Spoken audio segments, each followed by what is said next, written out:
Buwan ng Hulyo nang manalasa ang bagyong Emong sa malaking bahagi ng Northern Luzon. Isa sa mga naapektuhan ang Tuba Benguet. Naitala noon ang pagguho ng lupa dahilan para lumikas noon ang residenteng si Nanay Marites. Nasya kami tapos ayun na, ginising ko lahat yung mga nandito tapos yun, tumakbo kami sa papuntang tollgate. Pero ang pangamba sa pagguho ng lupa muling nanumbalik. Ito'y matapos maranasan muli ang malakas na buhos ng ulan.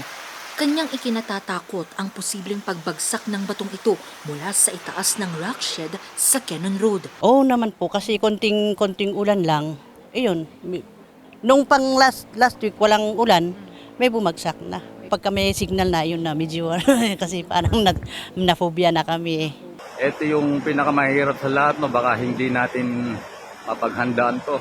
So ito yung malaking tipak na panabato na yun. Nakabitin lang siya. Ito, ayan o. Nakabitin lang yan. Yan. Yan o. Yan po ang delikado pag umuulan. Ang pinangangambahang bato nakunan pa ng isang netizen. Ang mga pangamba ng mga residente humupa na sana kung maaayos na ang 200 million pesos na rock shed sa Camp 6, Tuba Benguet. Matatandaan na noong Agosto pa ng personal itong bisitahin ni Pangulong Ferdinand R. Marcos Jr. Talagang hindi trinabaho ng mabuti ito dahil yung ginawang slope protection supposedly dito ay bumigay kagad. Sinama, pati yung slope protection na dapat na nandyan na hindi ginawa. Muli rin itong binisita ni DPWH Secretary Vince Dizon noong Marso. Habang hindi nagagawa itong rock shed na to, paulit-ulit kang masisira itong kalye na to. Paulit-ulit lang yan. Kasi every rainy season, sigurado yan, may babagsak at may babagsak.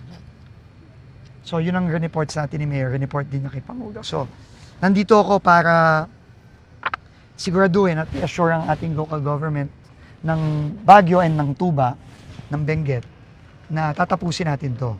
Yun lang, lumipas man ang buwan, tila natenga pa rin umano ang proyekto. Tuloy maya't maya kung may maitlang pagguho ng lupa sa lugar.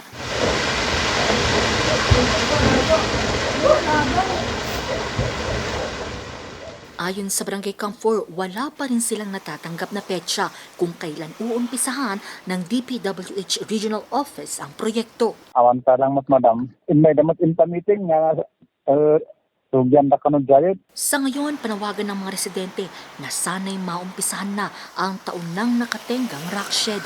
Sinubukan naman ng news team makuna ng pahayag ang DPWH Cordillera pero tumanggi muna silang magbigay ng anumang pahayag.